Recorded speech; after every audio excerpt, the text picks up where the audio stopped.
My name is Sarah. I'm 32 now, living up in Portland, Oregon. I run a little company where I design the insides of places, like apartments, townhouses, and even small coffee spots. My goal is to make these spaces feel special, to have a certain vibe that clients want. I'm not rich, but I make enough to support myself, my husband Tom, and our little girl Chloe, who's 9. She's the absolute best part of my life. My family wasn't exactly fancy growing up, but my parents, Robert and Margaret, always wanted people to think they were.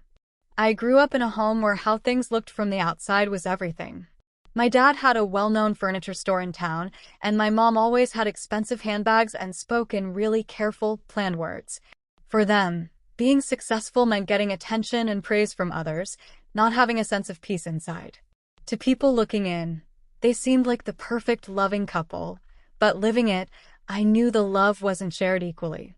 I have a younger brother, Alex. He's about 4 years younger than me. Pretty early on, I learned something very clearly in my family. Putting in effort didn't always get you recognized. I remember getting a perfect score on a tough math test in middle school, and my mom just said, "Okay, that's what you were supposed to do." But when Alex got a B+ in history, the whole family had a little party with cake and cheering. I stood in the kitchen corner, watching them celebrate like Alex had just won a full scholarship to a top university. I never blamed Alex. He didn't have to try to be loved. He just existed, and everyone paid attention to him. I was the opposite. I studied hard, got a part-time job when I was 17 to buy my own books, and got into college without even a single word of congratulations from my parents. When I told them I was accepted into a design program in Seattle, my mother just gave a small nod. That sounds hard, but just do your best. But when Alex got into a local community college, they threw a big going-away party, hired a band, and put pictures all over social media with, "So proud of our wonderful son." I learned to rely on myself from a young age. I stopped expecting anything from them, and over time, the feeling of being hurt faded. I threw myself into my work, building my company from sharing an office space to having my own place, not big, but it was mine. I met my husband, Tom, one afternoon about 18 months before we got married, while I was checking out a model apartment for a new job. He was an electrical engineer installing a smart lighting system. We talked about colors, light, and how a room can affect how you feel. About 18 months later, we were married.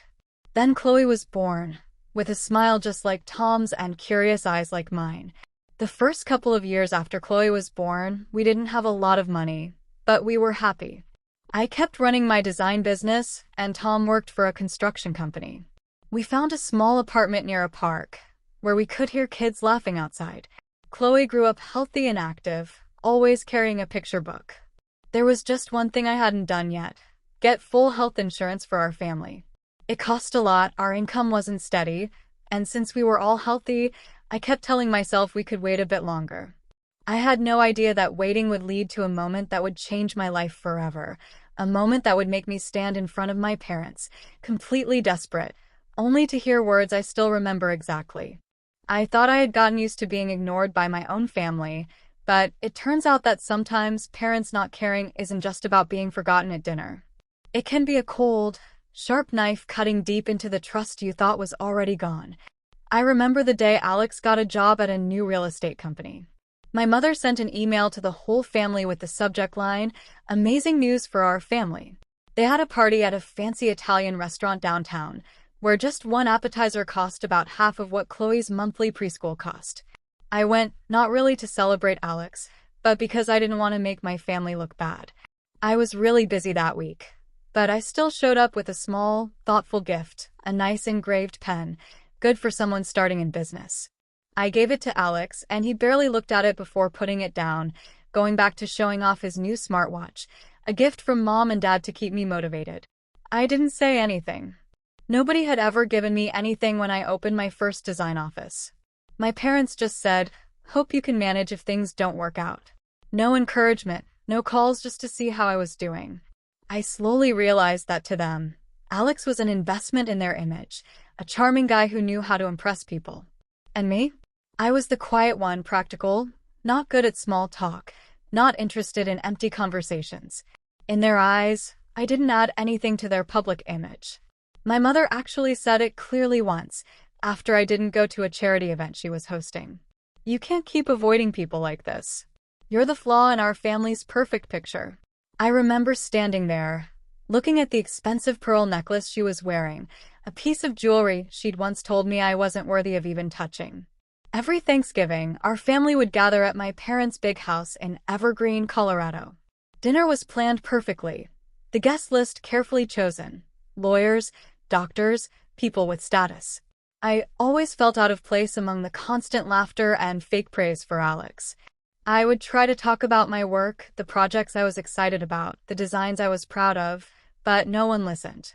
But when Alex talked about a real estate deal that fell through, everyone rushed to comfort him, like his failure was something special that needed to be taken care of.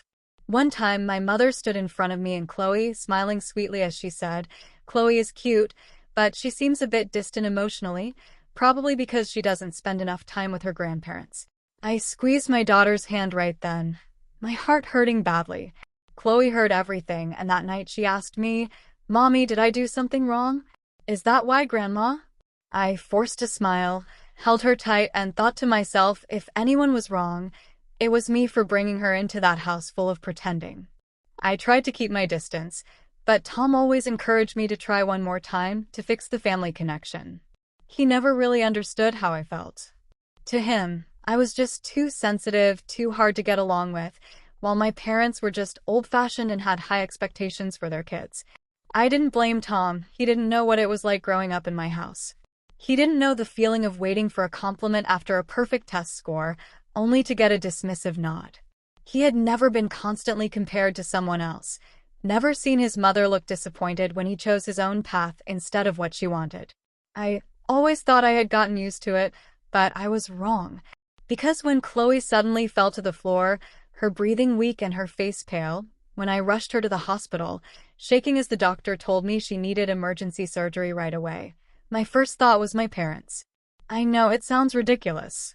I know they had turned away from me so many times, but in that moment, I thought they're Chloe's grandparents. They can't ignore this, not this time.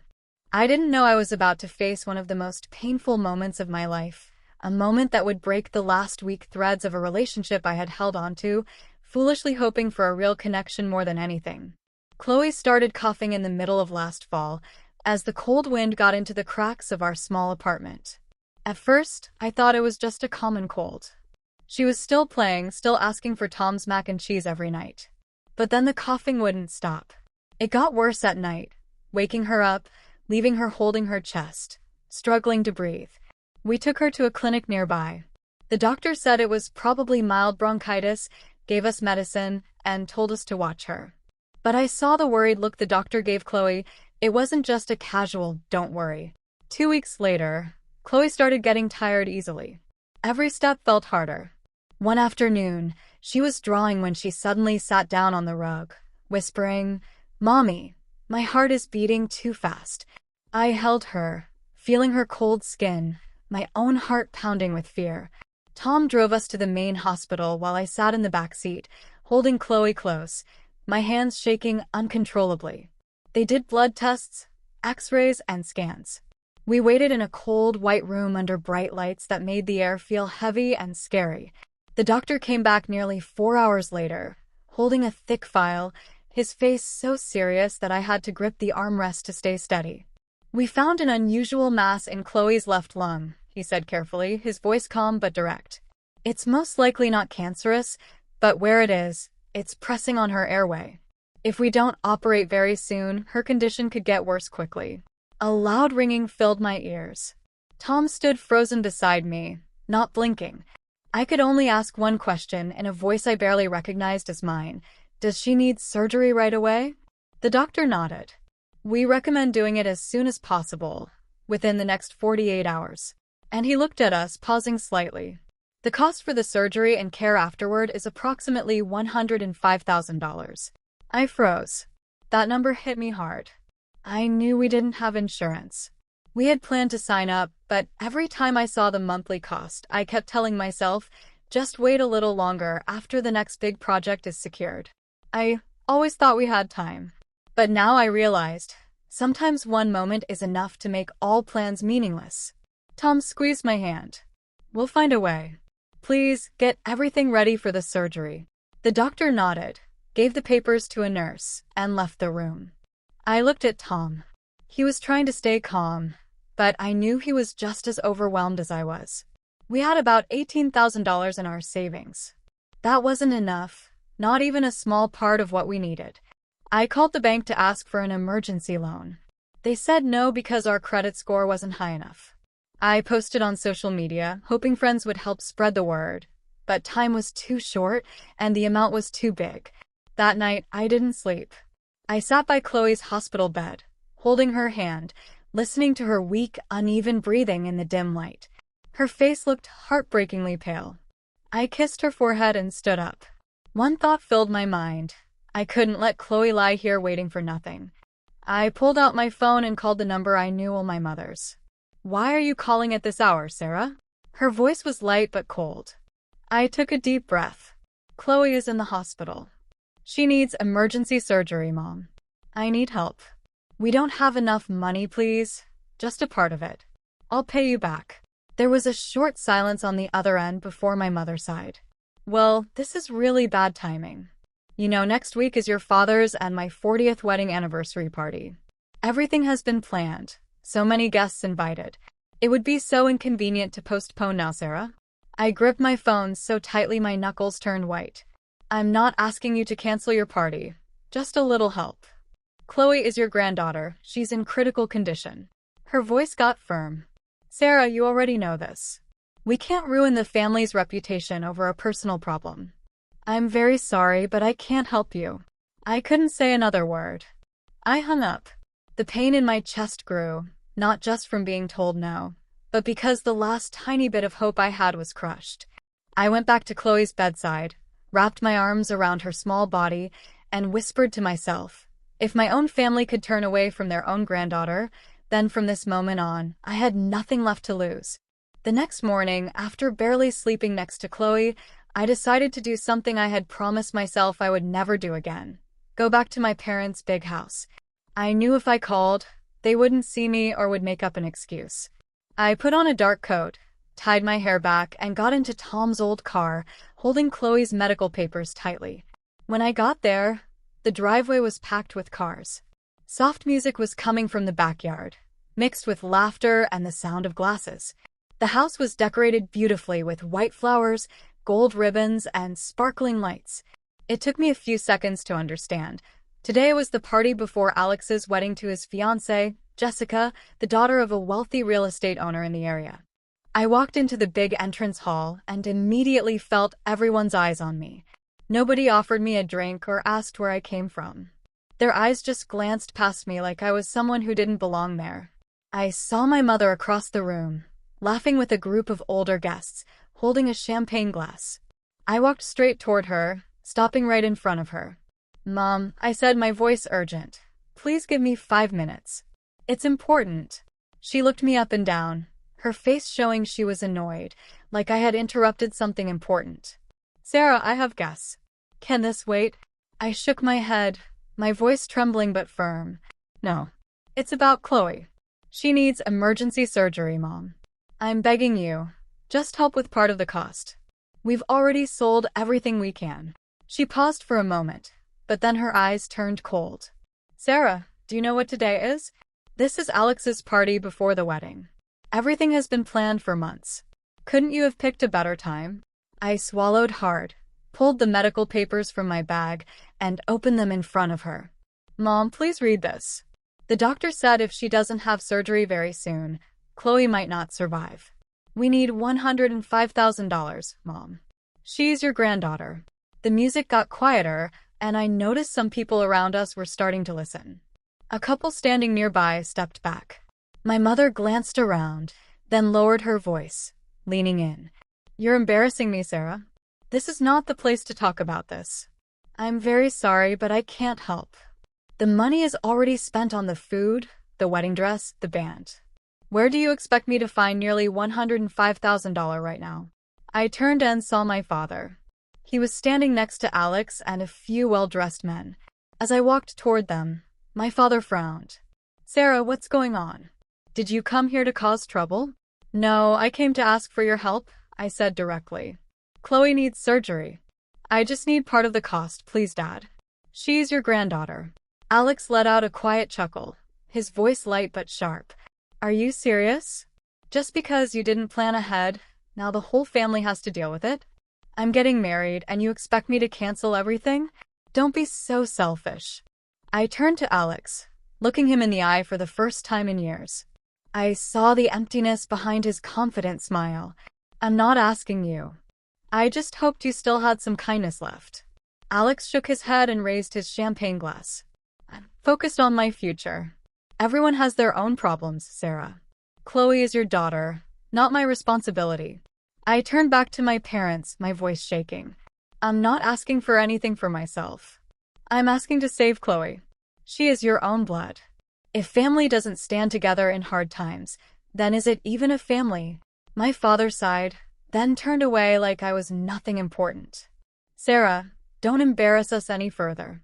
I stood in the middle of that big, fancy room, surrounded by sparkling lights and people who once called me the good daughter, Alex's sister, Robert and Margaret's child. But tonight, they only looked at me with discomfort, pity, or worse, like I wasn't even there. I nodded, put the medical papers back in my bag, and walked out of that lavish house, the place I once called home. Every step on the stone path felt like a blow to my chest. When I got into the car and sat down, my tears finally fell, not from pain, but from the clear realization. To them, a fancy party was more important than a child's life. I was no longer the Sarah who kept trying to get little bits of love from people who didn't know how to give it. From that moment on, I promised myself I would do whatever it took to save my daughter, without ever begging them again. I went back to the hospital with a heavy heart and empty hands. Chloe was still lying there, her lips dry, her breathing weak, while I felt like the weight of the world was crushing me. Tom held me tightly as I told him everything, every time they said no, every cold look, and walking out of that house like a stranger. He didn't say much, just nodded, then whispered in my ear, "We'll save our daughter. We don't need anyone else." The next morning, we took action. Tom put his beloved pickup truck up for sale, the truck we had driven across states on our honeymoon. I listed my work computer, printer, even our living room couch on online selling sites. Someone came to look at our furniture and asked, "Moving to a new place?" I just smiled, too tired to explain. We managed to gather around $32,000 in 4 days. It wasn't a small amount, but we were still about $35,000 short. I started calling every old friend I could think of. Some didn't answer, some hesitated, but there were also people I would never forget. Lisa, a friend from college, now a music teacher, sent $550 with a message. "I know this isn't much, but it's all my savings for this month. Chloe will get through this." I read her message, and tears streamed down my face. Then, a young employee who had only been at my company for 5 months walked into my office one afternoon. He placed an envelope on my desk. "I have $350. I was going to buy a new laptop this morning, but I think Chloe needs it more." I couldn't say a word. I just hugged him tightly. We received small amounts from friends, neighbors, even people I had only met once, people who weren't related to me by blood, who didn't know me anything, yet still reached out to help. Even with all that, we were still about $35,000 short. I started thinking about taking out loans with very high interest rates, even though I knew the risks. I couldn't sleep, my heart constantly racing like it was about to burst. And then one evening, as I sat in Chloe's hospital room, Tom's parents, Mary and John, came to visit. They lived in a small home in the southern suburbs of Portland, a house they had loved for over 25 years. They weren't rich, just hard-working people. I expected nothing more than a hug and comforting words. But as they entered the room, John pulled me aside into the hallway, placing his hand on my shoulder. "Sarah," he said, his voice deep and steady, "tomorrow morning, you and Tom need to come to our house. I have something to discuss." I looked at him confused. "What is it?" He didn't answer. He just patted my shoulder, then glanced toward Chloe's hospital bed, where she lay with a scarf wrapped around her head and 4 still in her tiny hand, and said, "Our granddaughter can't wait any longer." The next morning, Tom and I went to their house. It felt emptier than usual. The living room couch was gone, as were several pictures from the walls. Before I could ask, Mary walked out with a cup of hot tea, placed it on the table, then handed me a stack of papers. I picked them up and quickly looked through them. A property transfer contract. The final line stood out. Sale price, $145,000. I stared at them stunned. Mom? Dad? Why? Mary took my hand, smiling gently. You and Tom need the money to save Chloe. This house is just a thing. We can rent another place, but Chloe only has one life. If it were you or Tom in this situation, wouldn't you do the same? I broke down, not with loud sobs, just silent tears falling onto her hands. The same hands that had knitted sweaters for Chloe's first winter, the hands that had baked holiday treats every year. They weren't my parents by blood, but they chose to stand by me when no one else did. 4 days later, we had the full amount. The hospital scheduled the surgery right away. The operation lasted 5 hours, 5 hours that felt like forever. I sat in the waiting room, holding Chloe's little beaded necklace, a birthday gift she had made for me that said, "Best mom ever." When the doctor finally walked out, he nodded and gave a small smile. The surgery was successful. Chloe will recover. She's incredibly strong. My legs gave out. I collapsed into a chair, covering my face as I sobbed, not from sadness, but from the huge relief that hope was alive again. Chloe had made it through. For days later, in a hospital room filled with sunlight, I watched her sleep peacefully, her breathing steady, her small hand holding mine without even realizing it. I knew that from now on, everything would be different. But deep inside me, something still remained. The memory of that party, the uncaring looks of the people who shared my blood. And I swore one day they would understand what it meant to lose something truly important. After Chloe's surgery and coming home from the hospital, I thought I would collapse from being so tired and stressed about money over the last few months. But I didn't. A fire that had been burning low inside me for years had now grown strong. I was no longer just working to support my family. I worked to pay back kindness. I worked to prove to the world, and especially to those who had turned away from me, that I didn't need them to succeed. I started each day at 5 a.m. I completely changed how my company worked, from how we managed things to how we advertised. I learned everything I had once missed because I was too busy, managing money, negotiating deals, online marketing. By day, I took clients to project sites. By night, I drew designs, wrote up costs, and sent emails to clients all over the state. I even took a course on real estate deals on the weekends. My small interior design company, once sharing office space with a nail salon, started getting bigger jobs. Cafes, studios, a spa chain in the southern suburbs of Portland, then a boutique hotel in Boise, Idaho. People started talking. About 18 months later, I signed a contract to design the insides for a luxury apartment building in the new business area. The project was worth over $1.1 million, about 9 times bigger than any contract I had ever gotten. It was the turning point that changed my company Zenith Interiors from being unknown to a leader in the industry. Contemporary Homes magazine wrote an article about me with the headline, "Sarah Jensen, from a simple mom to a woman creating spaces for thousands." They asked me what had pushed me to this success. I looked straight into the camera steady. I once begged my family to help save my daughter's life. They refused. I don't blame them anymore, but in that moment, I learned that I had to be the only strong support my daughter could rely on.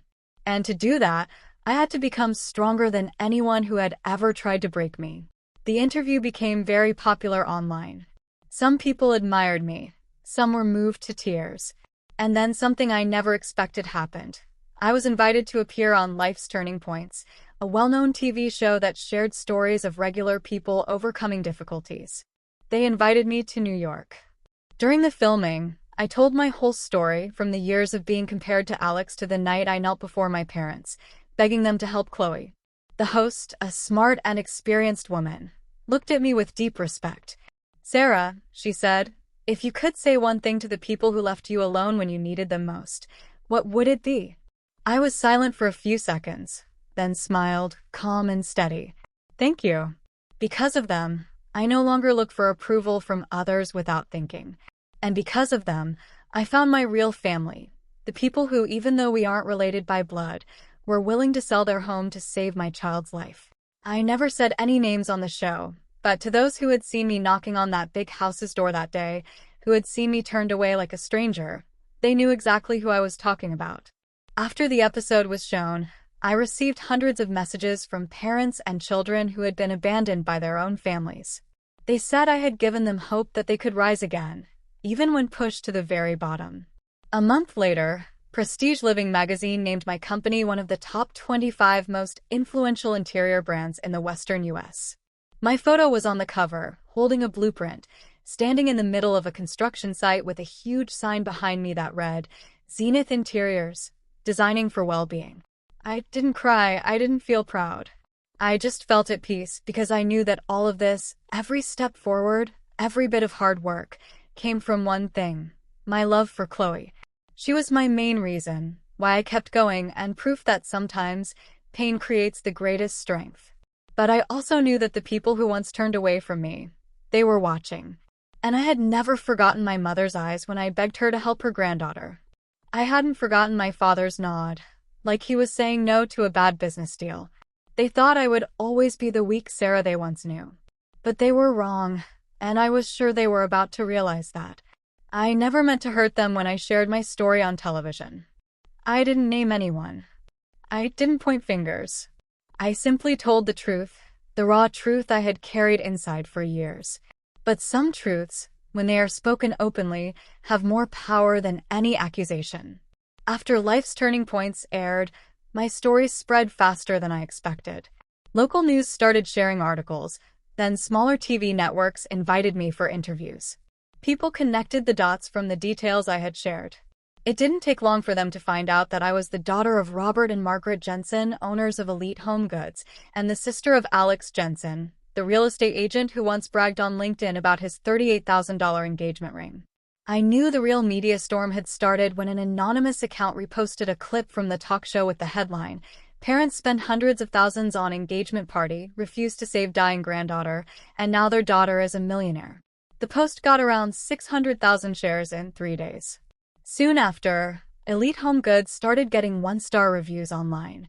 Customers canceled their orders. Some suppliers announced they were stopping doing business with them. The same people who once shook my father's hand and toasted champagne at his parties quietly removed him from their contact lists because no one wanted to be connected to a family that had turned away from their own blood to protect their reputation. A week later, I heard that the store had to close for a while because of money and legal problems. I didn't feel happy, I didn't feel satisfied, just a strange emptiness, like an old chapter was being opened up again, exposed to everyone with nothing left to hide. And then there was Alex. He was once the golden child, the family's pride, the one who stood at fancy gatherings, giving charming speeches. But now, whenever his name showed up online, people only remembered one thing: the man who laughed in his sister's face when she was begging for her daughter's life. Jessica, the fiancée once seen as his perfect match, didn't say anything publicly. She just deleted all their wedding photos, removed her engagement status, and a few days later ended the engagement. I heard from someone I used to know that Jessica had read the articles, then confronted my parents directly.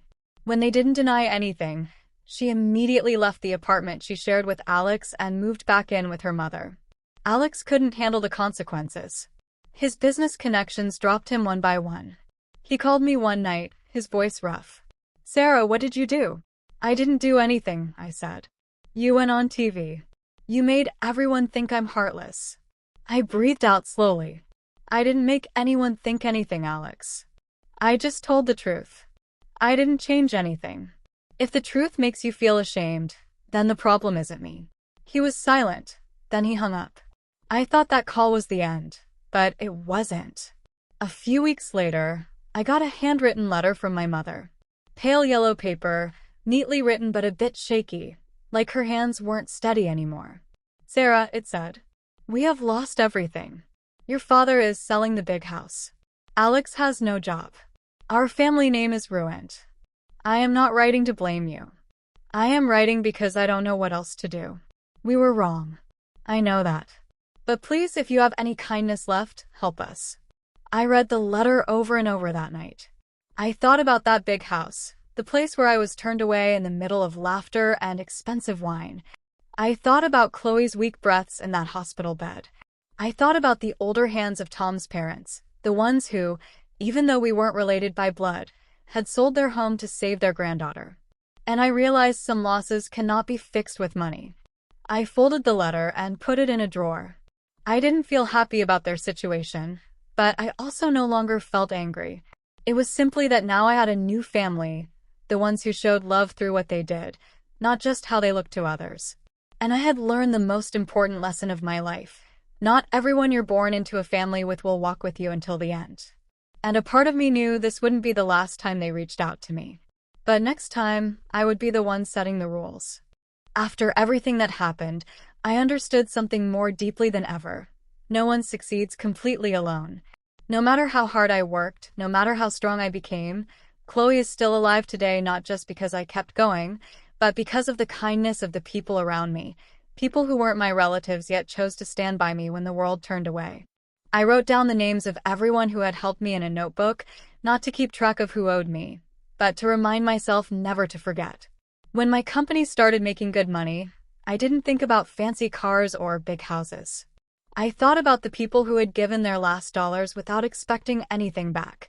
I invited Lisa, the old friend who had sent me $550, to my company's main office. She still drove the same old red car with peeling paint, still wore the same knitted coat she had fixed many times. I handed her a thick envelope, and when she opened it, her eyes got wide. "Sarah, this is—" "I know you never asked for anything," I said, smiling. "But I want you to use this to finally start the music school you always dreamed of. You helped save my daughter. Now it's my turn to help you build your dream." She hugged me, tears streaming down her face. No more words were needed. Her hug said everything. I also made sure to see Ben, the young employee who had once given me his small savings. By now, he had been promoted to lead designer, and I gave him a full scholarship to a prestigious design school in Seattle, the place he had once thought was just an impossible dream. His eyes filled up with tears, but they were full of determination. I knew, just like me, he would turn his thankfulness into something amazing. As for Tom's parents, Mary and John, I owed them a lifetime. I clearly remembered the day they moved out of their old home after selling it to help Chloe. They didn't cry. They didn't complain. They simply said, as long as Chloe is healthy, any place is home. But I never forgot seeing them holding on to each other in that tiny rented apartment on the south side of the city, wrapping their old dishes in newspaper. When my company was asked to design the insides for a luxury housing development, I quietly kept track of houses being sold. After months of talking and planning, I bought back their old home, the very house they had once sold to save their granddaughter, from its new owner. I didn't say anything right away. I waited until Mary's birthday. That day, I brought the whole family over and had a small party. Chloe had drawn a giant card with shaky letters, "I love you, Grandma and Grandpa, because you saved me." After dinner, I handed Mary a small box. She opened it and found an old house key, along with a copy of the papers showing ownership. Her eyes trembled, her hands shaking. "Sarah, what have you done?" she whispered.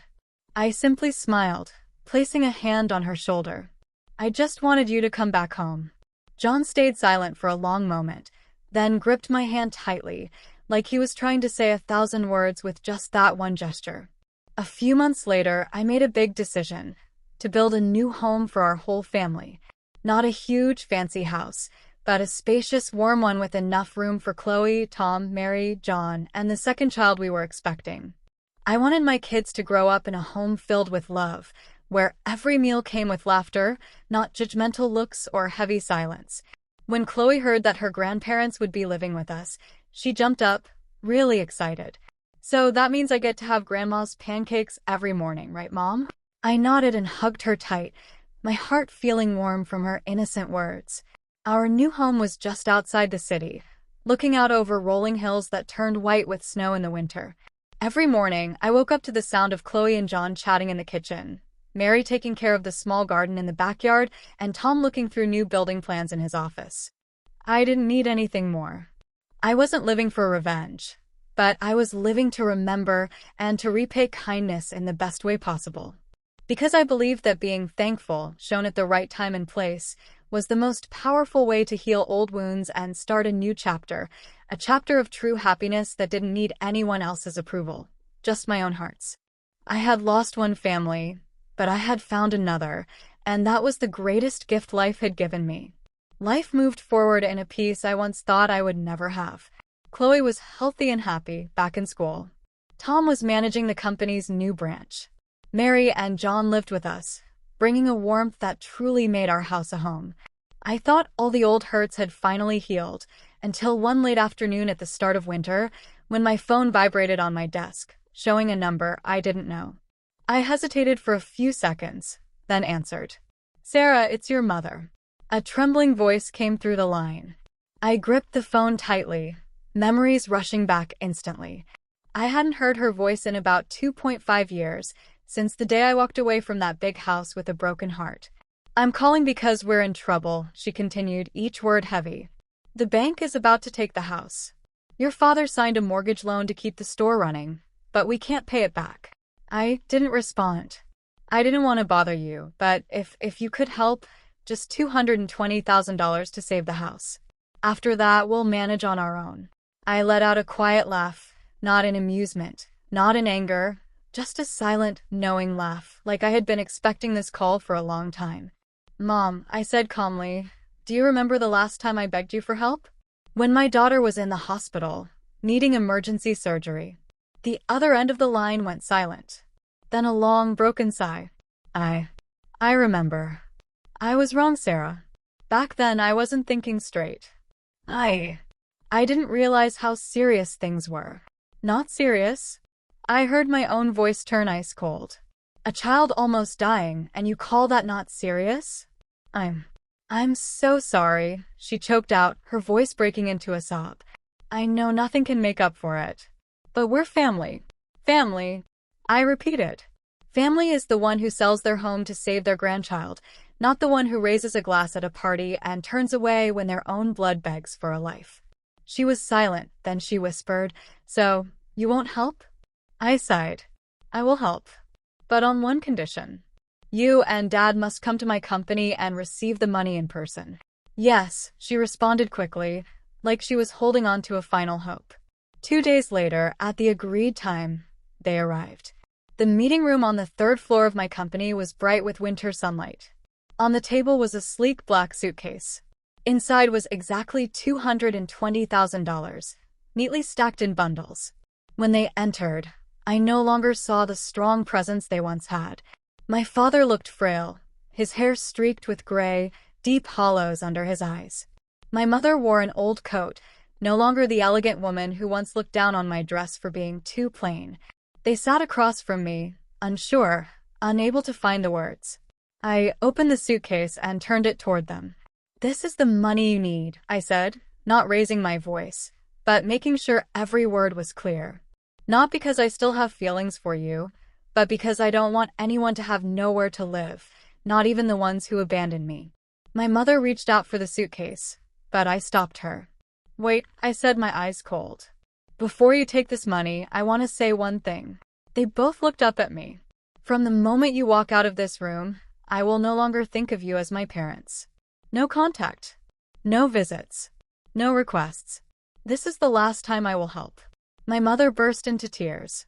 "Sarah, you can't." I cut her off. "And I have to.